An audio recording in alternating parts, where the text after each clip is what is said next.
নমস্কার, আরও একটা গুরুত্বপূর্ণ আপডেট নিয়ে চলে এলাম। খুব গুরুত্বপূর্ণ ভিডিও। চ্যানেলে ফার্স্ট টাইমে থাকলে চ্যানেলটাকে সাবস্ক্রাইব করে বেল আইকনটা টিপে রাখতে হবে লেটেস্ট গুরুত্বপূর্ণ আপডেট পাওয়ার জন্য। স্টেপ টু স্টেপ আজকের আপডেটটি আপনাদের সামনে তুলে ধরছি। আজকে কথা বলবো চুক্তিভিত্তিক কর্মীদের নিয়ে। চুক্তিভিত্তিক কর্মীদের বেতন বৃদ্ধি হলো বাজেটে।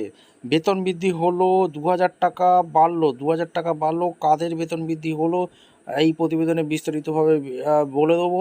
চ্যানেলে ফার্স্ট টাইমে থাকলে চ্যানেলটাকে সাবস্ক্রাইব করে বেল আইকনটা টিপে রাখতে হবে লেটেস্ট গুরুত্বপূর্ণ আপডেট পাওয়ার জন্য। স্টেপ টু স্টেপ আজকের আপডেটটি আপনাদের সামনে তুলে ধরছি। আচ্ছা, কাদের বেতন বৃদ্ধি হয়েছে, যে সমস্ত কন্ট্রাকচুয়াল কর্মী আছে তাদের কথা বলছি।